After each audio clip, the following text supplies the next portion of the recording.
didn't really have an example mentioned there. We were more discussing like what is the definition of it. And for somewhere between 4 and 7, we have those 3 blocks on each. So it's like the inspiration. That's sort of an application where you need to multiply, because then you don't know when a thread will finish, and then you need to go about handling that one thread maybe finish before the other. All right, so let's have a summary. So let's start with you guys. Can you tell me, what you have for question number 1?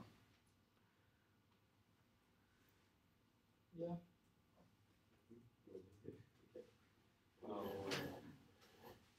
Today we have a more of abstraction in our programming languages than we see. Yeah. We have object-oriented programming things like classes and objects. Yeah. So you've used the term abstractions. Yeah, what else? A lot of high-level programming languages handle things like memory management and garbage collection for you. Mm-hmm. So you don't have to do that yourself. So memory management. Yeah.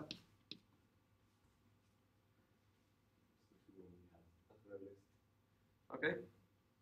How about you? Pretty much the same.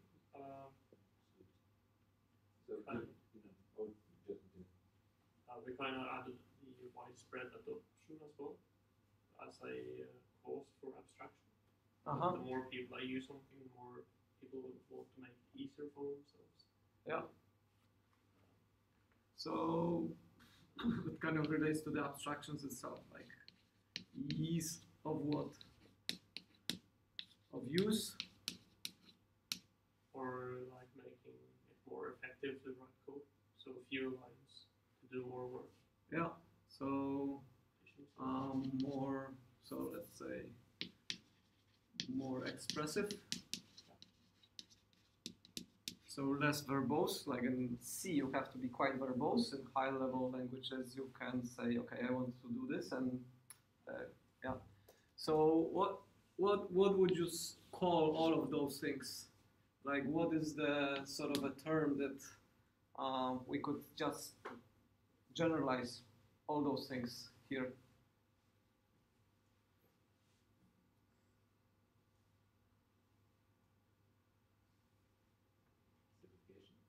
Yeah, what's the opposite? Complexity? Yes. So dealing with complexity, right? So I would say we are trying to deal with complexity using those various mechanisms for letting us deal with more and more complex things, right? So when we were in the era of assembly programming, we could do simple things, and it was so complex that we couldn't do more because we were reaching, there is some sort of curve, right? So let's say this is the complexity metric, and if we, and this is time, and then when we have a particular tool and we reach a particular complexity, it's like we can't really do more because it's too complex. We can't manage the complexity, so we get stuck. And then if we want to program something here or do something here with assembly, we can't. It's just impossible. If you want to program, I don't know where that level is, but it's quite low actually. Like even if you want to access databases, assembly, it's too complex, right? But accessing database is like super easy in normal programming languages, right? But so in assembly or in C, we kind of reaching some sort of complexity, and then to do something more complex, we need to have a different tool. We have to say, okay, how can we do that? So list the mechanisms for this progression. What did you have for that? Why? Because I kind of put a perspective that the mechanism why we have this is that we are trying to do more complex things, right? We trying to deal with complexity in a more refined way to do more complex things. But what did you have? Something similar, or what was? But you're kind of focusing more on the higher level thinking, and Mm-hmm. so much on the low level, very specific details. Yeah, so you kind of abstracting away, and therefore you can deal with more complex things because you've abstracted away the details. Yeah. Cool. So when the foundations of modern programming have been laid out, that's kind of you know, programming language archaeology type of question. So what are your answers? What do you have? If you think about the foundations of modern programming being object-oriented programming, then you could say that it was kind of introduced with Simula. Yeah. Which was in 1965. Yeah. So 1965 with Simula. What else? What else can you answer here? What did you guys have? I was thinking with the C language, since so many languages has used parts of C or is building on C. Yeah. So 1972. Yeah. With C, with Simula. It is kind of a hard question because so the question says when foundations of the modern programming languages were laid out, right? And the foundations are kind of a little bit more theoretical. So like where C came from, like what was the source of inspiration for C? How, because C is an instance of particular way of thinking about programming, right? So is Simula. So C is using a particular way of thinking, and then Simula is doing a different way of thinking. And those foundations were not really, you know, they were designed before the language, right? So we have to agree that, you know, certain constructs are sort of first designed and then implemented in a particular language. So those things kind of came earlier. So the question is a bit tricky because it says when foundations of the modern programming languages were laid out and how those foundations came about. And it is a hard topic. Like you would spend probably a master thesis digging into that, right? So what I found kind of interesting is that if you go, let me just check where I have it. Yeah, here. So, by the way, what sources did you use? You Googled it, right? You read some. What else did you do? What was your sort of reliable sourcing of the information? How did you do that? It is hard, and you know, in a class it's hard to do because to do it properly you would have to find out some references and read the papers, and we don't have time for that, right? So if you skipping time, what is that you do usually? Yeah, exactly. So you go to Wikipedia. So if you go to Wikipedia,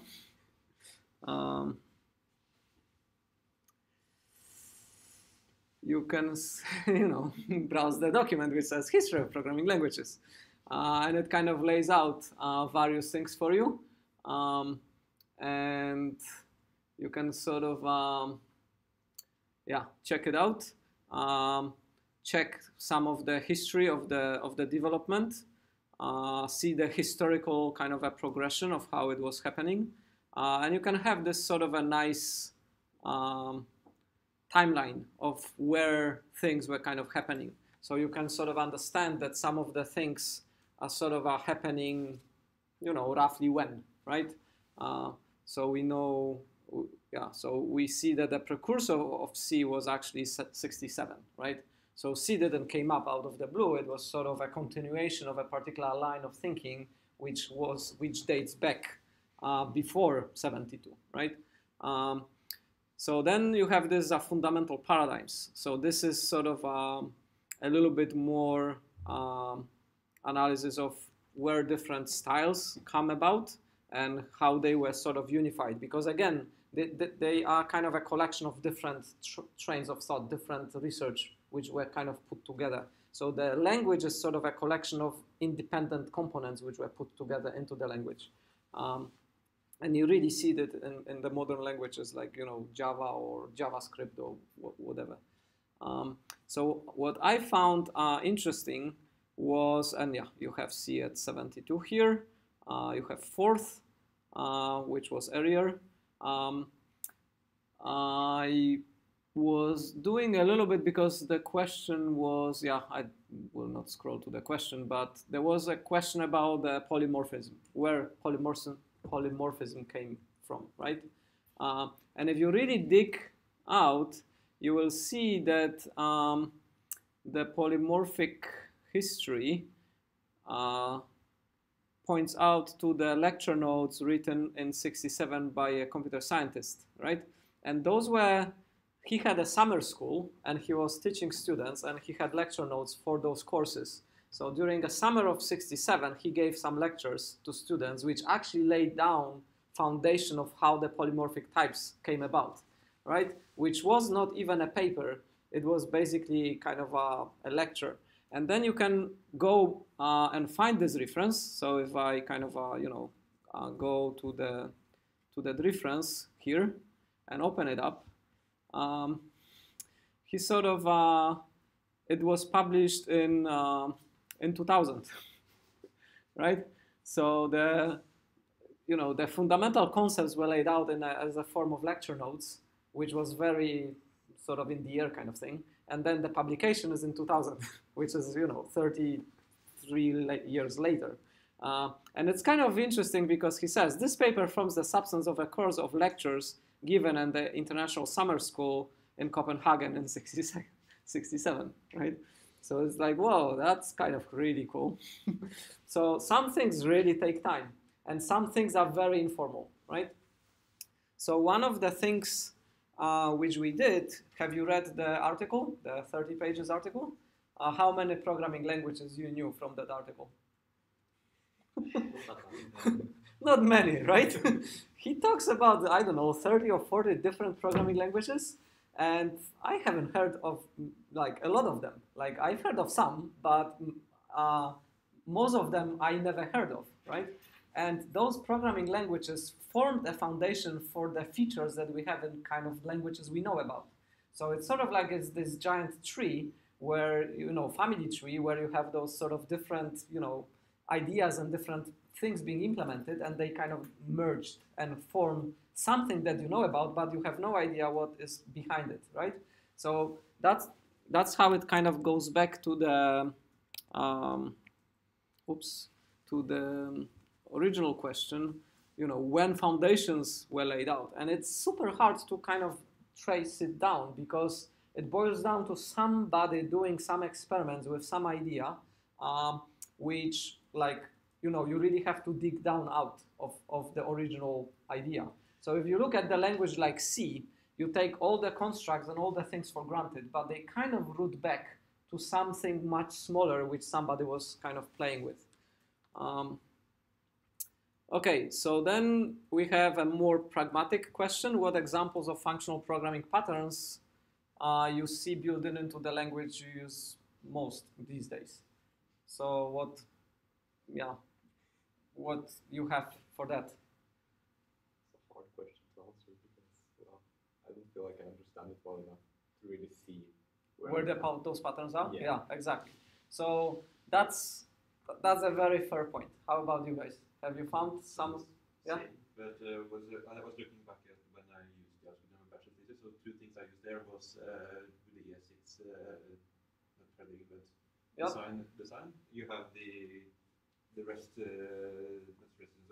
parameters and spread syntax where you can just say, oh, I will get a number of parameters in here, and I just want to do something with it. So instead of saying that I add this parameter, params, and that can use it. Yeah. And the same way as using as parameters, and instead of passing all the individual values, you can just pass everything. Yeah, exactly. So that's a very good example of where the functional pattern kind of feeds into a framework or a language where you have kind of a spread, right? I've also heard you mentioning map, right? So map, again, is sort of a pattern. So with a map, it's a very simple pattern, but if you, let's say you have C and you have for loop, right? So normally when you have to iterate over something, you use a for loop, right? So with the for loop, you say for, you have some sort of index, and you have some sort of array or something, and you kind of are going over the array by the for loop construct, right? How you normally do that in object-oriented, how you do that normally in C++, for example, compared to C. So in C, you would do this. If I have some sort of collection, which in C is usually an array, I would do a for loop to iterate over it. How you normally iterate over things in C++ or object-oriented language?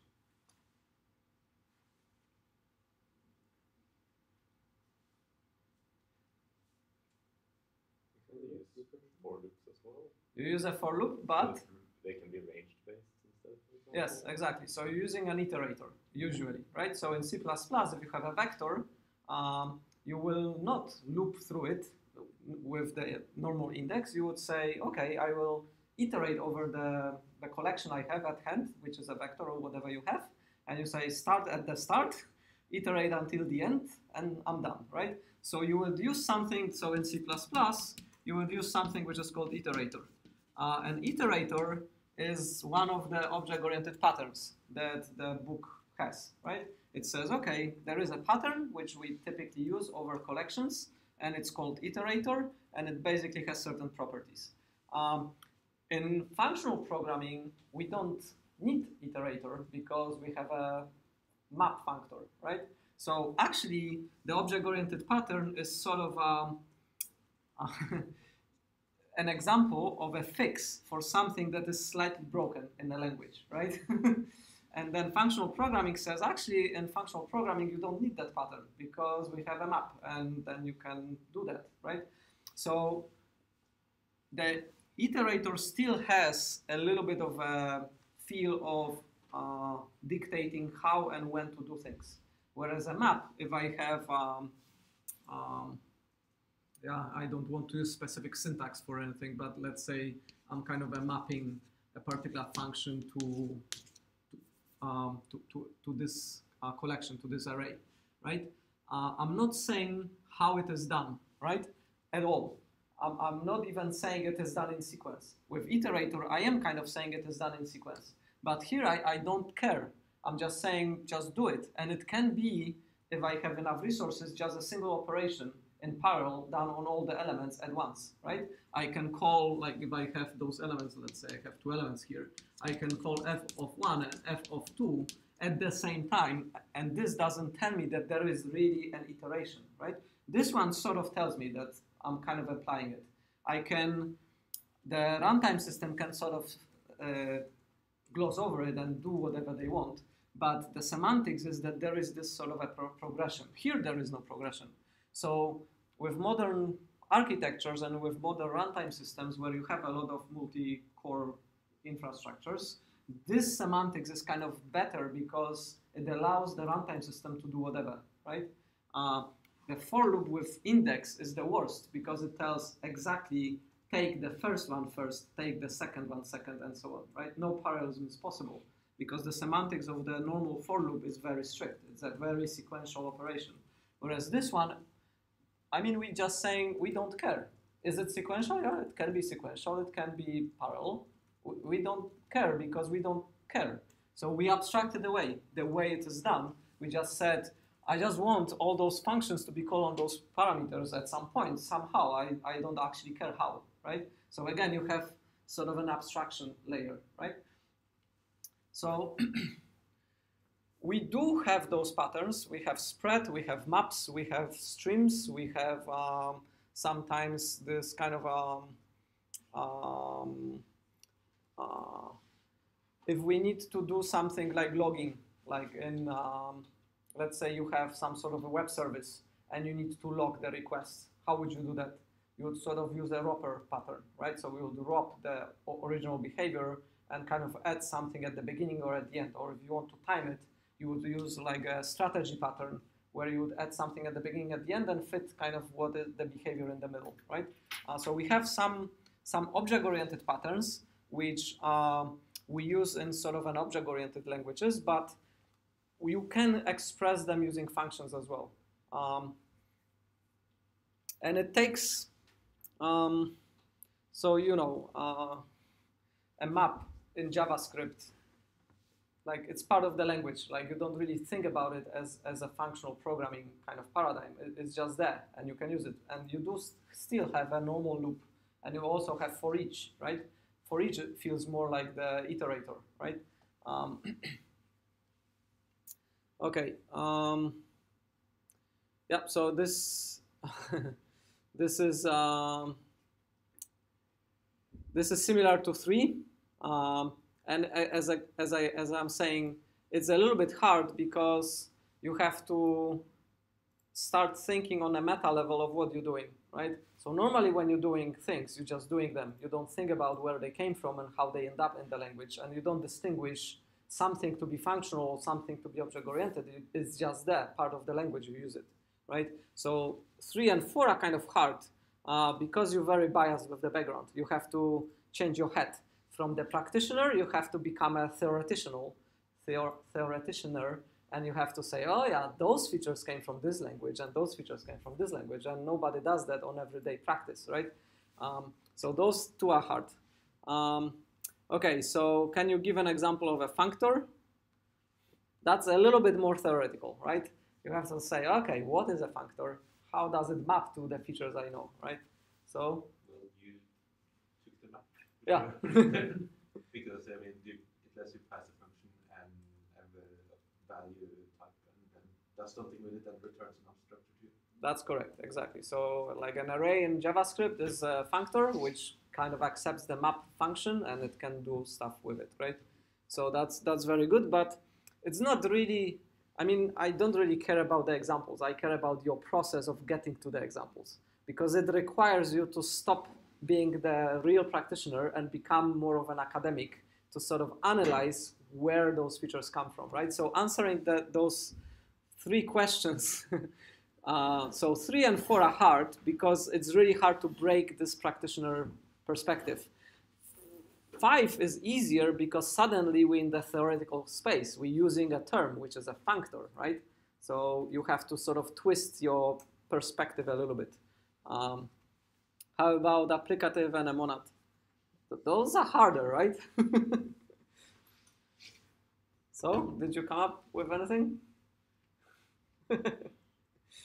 Yeah, so I couldn't come up with anything either, actually.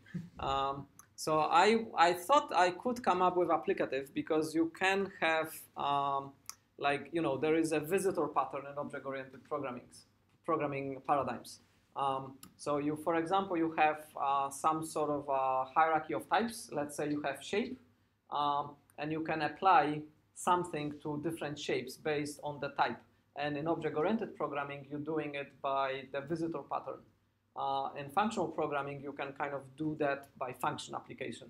But most languages, like in Java or in C++, or you don't actually do that by function application. You do that by this object-oriented pattern. So there is nothing really built in to do that. And I was thinking maybe some of the JavaScript frameworks are kind of helping you to do that by function application. So the idea is that you have different types, and you're doing this sort of processing based on applying a function to this, right? To the type which is kind of wrapped.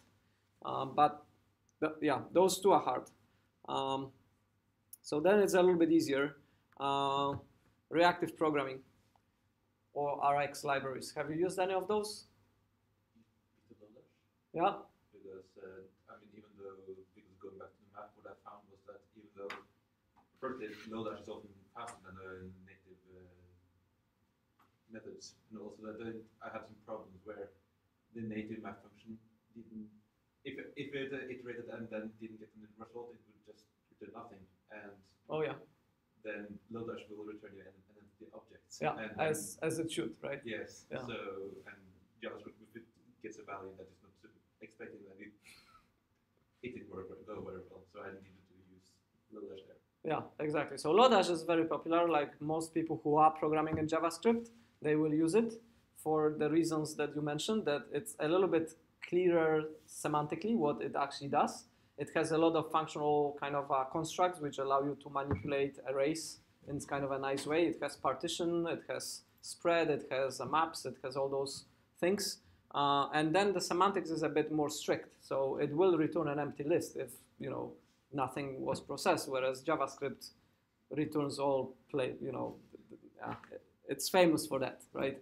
The if statement with JavaScript object returned is undefined or empty or whatever. It's kind of a bit of a mess. So Lodash is one, but how about Rx? Like how about like promises or streams?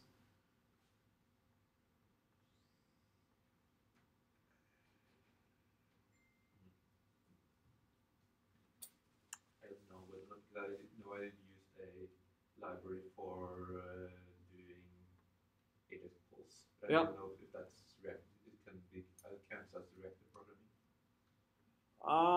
Because I need to use a promise. Yeah, it's borderline, I would say. Yeah, that one is borderline. But if you use something like Angular, for example, it is using the HTTP module actually uses Rx behind the scene, so you get the either the promise or the stream as a result for making the web calls. So for networking, or for asynchronous calls, especially if you're expecting kind of multiple things to come back, then would you use stream? And if you just expect something to come back but you don't know when, you would use a promise, right? You are familiar with the kind of a promise construct that you saying, okay, I have a value wrapped in some sort of context and the value is not there yet. And you can continue with your execution, but the moment you say, I need the value now, and you say, get me the value, it will block. But constructing that promise is kind of asynchronous, right? You can carry on with your execution until you really need the value now, right? And the advantage is, like, why would we do that? What's wrong with having a callback? So in C, you would say, okay, do this, go on to the web, fetch me those resources, and when you're done, call this callback. And then I will have the results and do stuff with it. The first paper was discussing that, the article that we were reading. They mentioned a term called callback hell, which means that if you can do simple things with callbacks and it will work, but the complexity kind of compounds. So if you have callbacks, like it's quite nice. So have you used MongoDB, for example? So in most drivers, you can do asynchronous calls, right? So you say, okay, open me database, and that's an asynchronous call because you don't know when the database will open, so you have to have a callback. And inside the callback, you say, okay, now find me the collection, find me some documents from the collection, and then you don't know when this will come back, so you have to have a callback. And then you say, okay, on that document, which you found from the first callback, do the update, and the update also returns a callback. So you're like 4 nested, structures in to do a simple update on a database, right? And if you're doing a little bit more like that, it kind of, the complexity blows up, right? It gets really kind of complex, right? So instead, what should happen is you should say, okay, find me the documents and I will have them as a promise, and then I will pass this promise to a function which makes the update.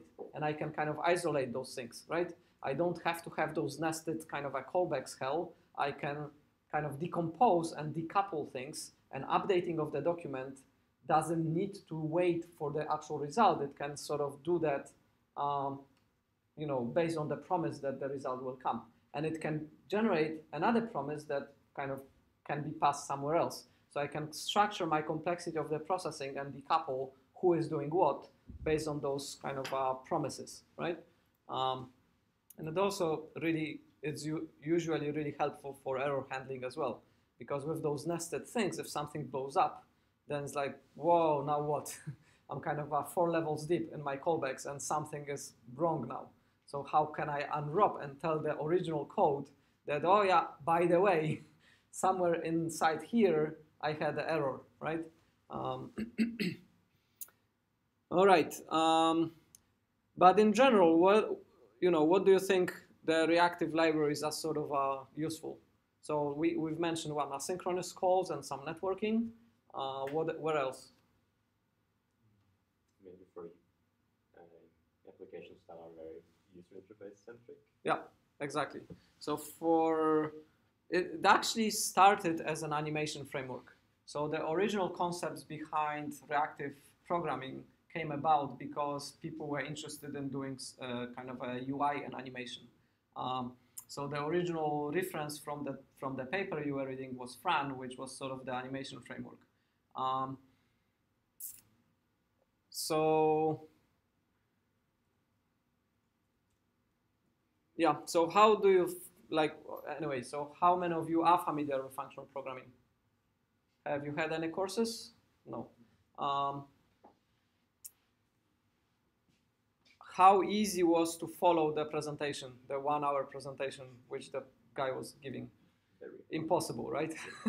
Yeah. So why it was impossible? Part of it was because they were using languages with syntax and concepts you've never heard about before. So. Yes, exactly.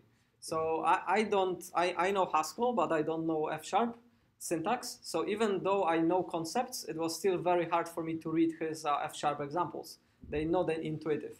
You have to have the understanding of the syntax to really appreciate the examples, right? So for those of you who never really read Haskell, for example, nothing would be kind of clear. So this is really hard to follow. So it is a little bit tricky because so let's discuss the presentation and so what do you think was the purpose of the presentation? What was the goal of the presentation he was making?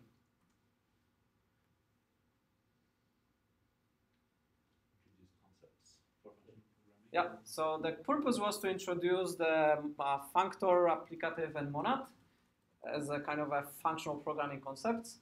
And was the purpose clear? I think the purpose was clear. Has the talk addressed it? Has the talk really introduced those concepts? Well, I think if you knew it beforehand, I think it would have introduced it. But when you didn't know anything about it, then it was not that addressed. Yeah, exactly. So that was my feeling as well, right? So my feeling was that it was self-referential. Like if you already knew it, it was good talk. If you didn't know it, it was terrible talk because you will not know it afterwards neither. I also found to think, well, this is syntax, don't bother about it. It's not important. I thought that, well, it is important. That's right. So how did you like it? How did you like the presentation? Yeah, over your head most of the time? Too hard to follow? Yes, it was well structured, I mean, but it was hard to follow for people who were not familiar with the concepts. It would be half the stuff we were talking about. It might be easier because it wouldn't be that quick from concept to concept and example to example. Yeah. Have you learned anything from the presentation? Maybe a bit, but not much, right? Okay, so what could be improved?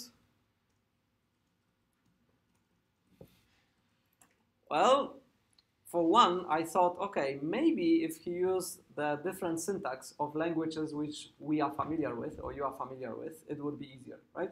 So I watched another presentation which was using JavaScript or Python as a language to explain it, or even C++. And to be honest, it was harder, right? Actually, it's easier to read those, to understand the concept using the Haskell syntax than to use the syntax you're familiar with. Because it's so complicated to actually express it, like in C++, that it gets worse in understanding. So I don't think that would be an improvement. So there are some, I will link on the wiki, there are some examples of different concepts being written in different languages, like with Swift or C++ or Java and so on, right? But to be honest, I really know Java, but following those examples in Java is like way too complicated, right? So I don't know how could that be improved. Like you probably have to learn Haskell syntax really to follow up. Otherwise, with other syntaxes, it just get too complex. Again, the complexity is kind of in the syntax, right?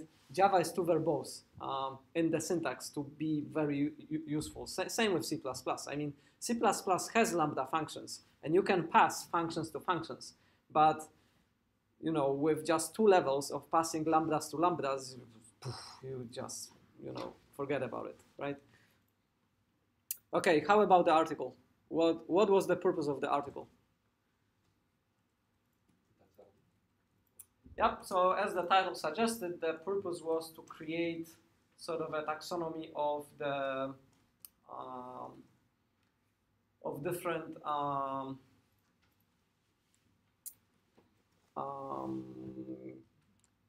paradigms which led to the functional reactive programming.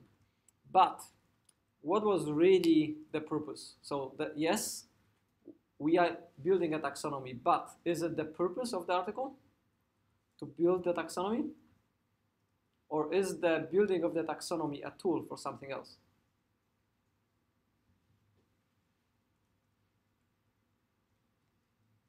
Wasn't it more of like a review article or the entire topic? Kind of? Yeah.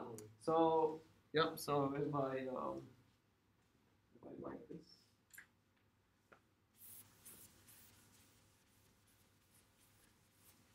So we have kind of a progression. We have so we have a topic, right? So he is using sources. He's digging out. He's doing a bit of archaeology to survey and review, right? The world. So if this is the world, he's kind of surveying, doing some archaeological studies, and putting them into some sort of a survey. So like, you know, and then on top of that, you can do the taxonomy, right? So he is doing the survey, and then he's organizing the results of the survey into some form of taxonomy, right? But is the taxonomy the final goal of the paper? Or, you know, doing this was a tool to be able to do the taxonomy. So doing the review, doing the survey of what's out there, what are different people were doing, what different papers and languages were doing, and so on. And then, you know, this is a bit of a mess. So he organizes it into more structured format. Why? Why are we doing that? Sometimes in your discipline, you will be doing that as well. But is this the goal? Is this the ultimate goal? No, it's not. It's a tool. For what? For learning, for understanding the space, right? And mapping the space. So if just visually, if you imagine that being kind of like some sort of a map, he's saying, okay, those things are covered, those things are covered, those things kind of are used, those features from those things. He's sort of laying out the map. And if we kind of lay up the map, what we can do is we can find out gaps. We can say, oh, nobody really addressed that. Or this thing here is really hard. You know, doing the functional reactive programming for distributed systems, that's hard. Like no language does that. Why? Why no language does that? Because it's hard, right? So we're doing this to actually identify what are the future challenges, what are hard and easy things, what is solved, what is not solved. And in the paper, you really had a very clear indication of what were the research questions and what were the future directions, right? So I think, you know, what was the purpose of the article? I think, of course, the purpose of the article was to map the space, to create the taxonomy, as the title suggests, but it is a tool for us to be able to say what is solved, what can be used in production or in commercial systems, and what is still an open research question, and what is hard and what is not.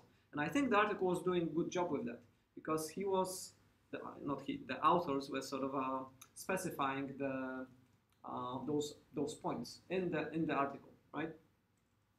So has the article addressed the problem? I think it did. How did you like the article? Was it easy to follow? Have you learned things?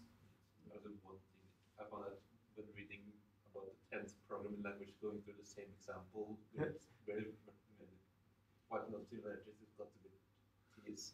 Yes, exactly.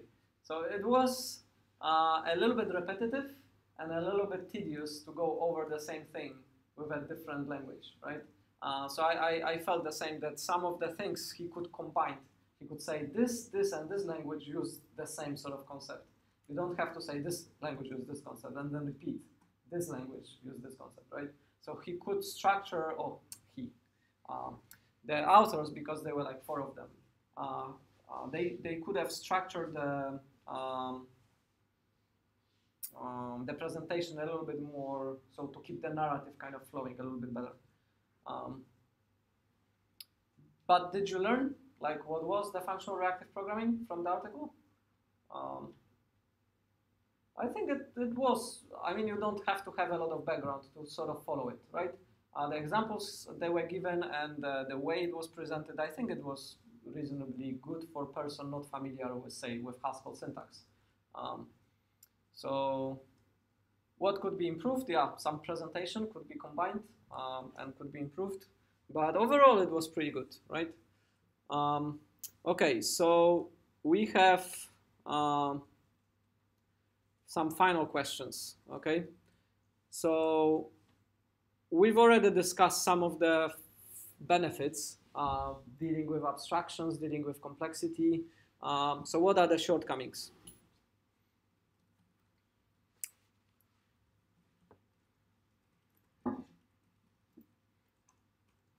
What could you say is the biggest shortcoming of, say, programming in Haskell? Not that widely used. Yeah, so that's a fair point. So let's do this. Let's say, because there are multiple factors, right? Again, we have to map the space before we can discuss it, right? So one of the factors is kind of a user base or community, right? So if you have kind of a large user base and large community, that kind of reflects to, you know, job market, to libraries, and so on and so forth, right? So the language, you know, language is kind of a life system, social technical system. It's not, doesn't work in isolation, right? If you came up with a language which deals with complexity the best in the world right now, here, would it become popular? Maybe not, because you have a lot of external factors for it, right? So, but if we discard that, if we say, okay, we don't really need to discuss that angle, we only focusing on dealing with complexity, right? What do you think is the shortcoming of a functional programming language? So this is one angle that we're trying to discard. The other one is familiarity, right? So most programmers are very familiar with imperative constructs, and it's easy for us to think in an imperative way. So familiarity is kind of a factor again, and you could say, okay, that's a shortcoming because you have to really learn a different paradigm. You have to learn that one, and think in that way and that way, right? It's additional work. In terms of, so, you know, we are trying to deal with complexity of the software we're developing by introducing complexity of the additional work, mental work that needs to be done, right? It has different syntax, and it is a different way of thinking about problem and decoupling complexity. So, you know, again, there is no single answer, but for example, let's say you've met someone who programs in BASIC, right? So there is a friend of yours who only programs in BASIC. He loves BASIC, he was programming in BASIC for the last 30 years, and he says that's the best language in the world, right? And you think about it and you say, well, actually, you know, there are better languages. Like you could learn an object-oriented language, perhaps. So you could learn Visual Basic, and that would be an improvement. But you could learn something even better, right? What would you use to convince that person that learning a new language is worthwhile? They would need to make an investment. They would need to make investment in time and use something they're not familiar with. But in the long run, I'm sure you are convinced that that would be good for them, right? So what, how would you say that that's a good thing for you to learn, a different language? Maybe you should learn Java, or maybe you should learn Python, or maybe you should learn, something else like JavaScript, right? Basic is fine, you can do some things with it, but it's quite limited. Like if you were to write a game, not a game, like a web service or something, it would be kind of cumbersome. So again, as with this curve, with like say basic, you reach the complexity level and it's really hard to do something more complex, right? So there are some shortcomings. The biggest one is the complexity of those mental models. So a person who, so what do you feel? Do you feel that a person who is skilled in like writing basic is capable of doing Haskell, or maybe there is a limit of how much complexity they can deal with in their heads, and basic is the kind of the limit of how they can do it. Basic is just an example, right? So I don't know. Most people feel there is a barrier, and most functional programmers feel it's artificial. Like if you spend some time, everybody can program efficiently in functional programming and deal with all those complex constructs. But it's a little bit like with mathematics. Like, okay, everybody can do arithmetic, right? Sure, everybody can do it. Everybody can do geometry in 2D. Doing a geometry in 3D, well, some people do it better than others, right? Doing geometry in 4 or 5D, well, then we're talking, some people are really skilled and can do it, and some people really struggle, right? I don't know whether you had like a multi-dimensional algebra, but, I kind of struggled mentally, like how to deal with all those 4 and 5 dimensional objects, how they intersect and do things. It's like, whoa. But my teacher was like, well, you don't see it? I was like, no, but he could see it, right? So I kind of reached my level, right? And in programming languages, is it the same? Is it possible that there is some sort of a complexity level where majority of programmers are just not able to do, but some can, right? So the parallel between mathematics and programming is, it's a loose parallel, but there is something in common, right? So I don't know. Okay, will functional patterns be embedded in all mainstream programming languages? What do you think? Well, kind of, I think so, because we already see that, right? We see that they are. The question is it useful, right? So in some cases, the embedding is kind of adding additional complexity on the syntax or on the language level that actually makes the language harder and less usable, right?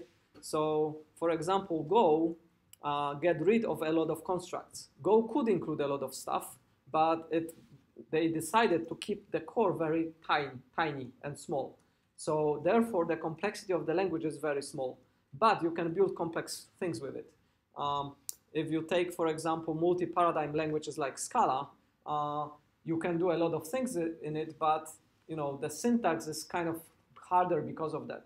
And some of it contributes to the complexity of maintaining the code and understanding it and so forth, right? So I think the answer to this question is yes, but there are some trade-offs. Not all languages benefit from being multi-paradigm languages. Okay, the most important one. Should bachelor in programming, our degree here, include some functional programming course? Do you feel in retrospect, if you had learned C++ and other languages you've learned, but also learned how to do functional programming, would it make you a better programmer?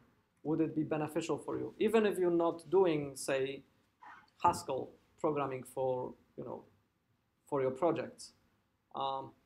Should bachelor in programming expose students to functional programming? And should you have a course like that? So I tried to find a couple of examples. So I have low battery, yes, how low? 10%, okay, we have to wrap up quickly. But I had, yes, this. So I had a Minesweeper written in Haskell, right? So that, just Minesweeper game as normal, as you would say, and then you have sort of the code of how you would express the rules and how you would do the game, right? So as a game programmer, you could probably learn of how to tackle some of the complexity problems if you try to do a game in Haskell, right? I believe that that would be the case. So there is another one. It's a game, it's kind of like a 3D puzzle game. So you have like a cube where you have to find the way between moving one ball into the sort of like a portal. So you can rotate the cube and you have to find how to move the green ball to exit into the red one, right? This one is using OpenGL, and it's using a functional reactive programming kind of a library. And the amazing thing is that it kind of is, yeah, it's a usable game, right? How much time, or let's say, if you were to implement it in C++, how big do you think would the code be to do a puzzle game which uses a 3D space to make levels for you to, and the levels that's sort of generated, right? So you're generating levels, you're trying to find kind of movements to pass, how big that would be, how many lines of code, roughly speaking, just a guess.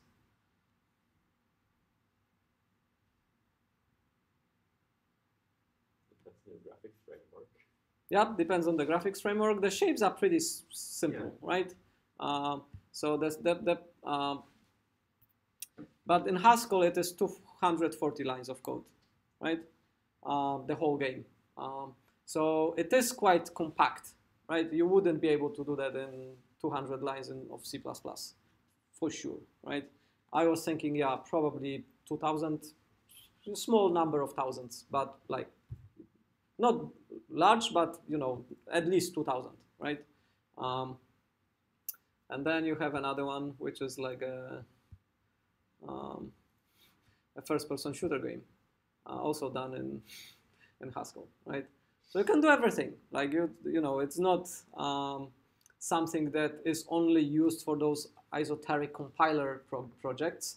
You can kind of do games with Haskell too. So if we go back to the question is, you know, should we expose students to that? What do you think? Would you, yeah? I think it's an interesting perspective on programming in general, because when I first got introduced to functional programming, I found it interesting. Yeah. And I think that having it as a course makes it easier to learn, because yeah, you have more well-known intellectual teachers. Yeah. So I think the same. I think that, you know, once you learned, say, C++ and Java, you know, learning Python you can do at home. Like you can watch a couple of tutorials and learning Python will be a couple of hours and you will be fine doing simple things. But if you know what you know, learning Haskell, that's not a couple of hours of tutorials. That is actually like learning programming completely from new perspective. And like having it in the course in the university would kind of help, because at home it's really hard to do. That's why people struggle so much, because reading books and watching tutorials for mainstream languages like Swift or C++ is also quite hard. Like, you know, Java is easier. If you know C++, Java is really easy to pick up. But if you only know Java, C++ is still quite hard, because you have to get your head around all the pointers, memory management, and all those things. But like Haskell or functional programming is kind of that level of complexity. It's quite hard, and you have to learn a lot of fundamental things. So would it make you a better programmer? Yes, you've answered that. That probably it would. So yeah, we've discussed that, how you judge the sources, that, well, if you have very little time, you go to Wikipedia. You cannot really cite Wikipedia in your master thesis, but you can find good sources of information from Wikipedia which you can cite, right? So we found this kind of a paper from '67 through Wikipedia, and that's fine, right? Okay, so personal biases. It is one of the dimensions which we were kind of discarding. So as I was saying, you have kind of a practitioner. So you are a programmer, most of you, and you are kind of a practitioner. You write code, and you are familiar with certain things, right? So that's one hat you wear in. The other hat is that you are also an academic. As an academic, you may have your bias from that hat, right? So if you are a functional programmer, you will kind of preach that, okay, it's much better than object-oriented programming. If you're object-oriented programmer, you will say, maybe functional is good, but it's so hard to learn, I will not learn. But as an academic, you cannot use those biases. You have to sort of try to avoid them, try to be objective. And how would you do that? How would you eliminate your personal biases? Well, I will leave it for the homework. So last one is kind of related to the previous one, is how do you know the answers for the above questions? How would you say the answers you're giving are good or the answers you're giving are weak? Or how would you find the evidence for the answers, right? So some questions like, okay, we couldn't find answers here, so we know, okay, those were weak because we actually haven't answered it, right? Some, we said, okay, we found, let's say, 2 or 3 examples. Is it enough? How many are there, right? How many are there kind of functors used, say, in C++ or Java or JavaScript? How would you know? You would have to kind of have some sort of a metric, right? So you'd have to say, okay, there are, 20 functors being used in the standard library for Java, and here are 3 examples, right? But if you just give 3 examples, we don't know, is it a very good answer or is it a very weak answer, right? If there are only 3 and you gave 3, it's like, okay, you exhausted the answer. But if there are 25 and you give 3, you only covered a little bit, right? And the reader doesn't know that there are 25. So, you have to know, you have to be able to judge the quality of your own answers somehow and provide evidence whether those answers are good or not. Or if you don't know, provide a mechanism for somebody to be able to evaluate it. So you can say, okay, we only gave 3 examples. We don't know how many are there. And that's the kind of, parametric evaluation that somebody could do, right? So they could say, yeah, actually this study is weak because they haven't covered majority of the things.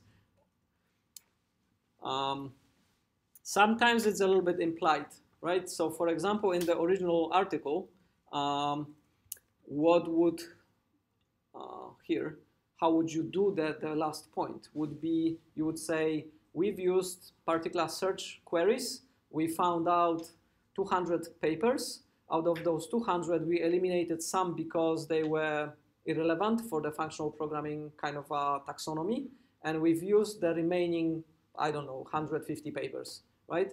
And then you're sort of demonstrating that it's a very solid taxonomy, because if someone were to repeat it, they would very unlikely find something which fundamentally changes the picture, fundamentally changes the map, right?